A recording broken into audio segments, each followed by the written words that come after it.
जयंती आज साजर होते, तुम्ही अभिवादन केले, पण काल भुजबळांनी असं म्हटले की भिडेवाड्याचं काम अजूनही सुरू झालं नाही, महापालिका अकार्यक्षम ठरते आहे. काय वाटतं आजच्या दिवशी? कारण महापालिकेमध्ये लोकनियुक्त माणसंच नाहीये.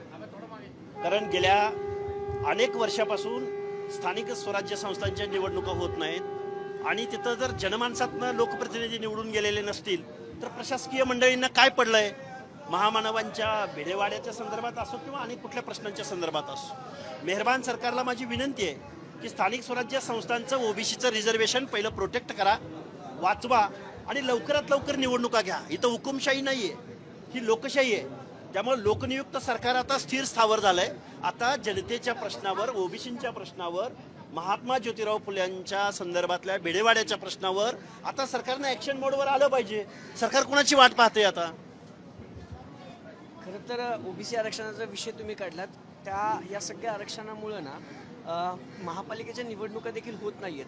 सरकारनं, राज्य सरकारनं ओबीसी आरक्षण, मराठा आरक्षणाचा तोडगा काढावा असं वाटतं, हा वाद थांबावा. हे बघा, ओबीसी आरक्षणासंदर्भात सन्माननीय सर्वोच्च न्यायालयानं इम्पेरिकल डेटा कलेक्ट करण्यासंदर्भात जे सूतोवाच केलेलं होतं त्यावरती महाराष्ट्र सरकार उदासीन आहे. देशभरामध्ये अनेक राज्यांनी empirical data, socio economical survey करण्याचा प्रयत्न केला, पूर्ण केला.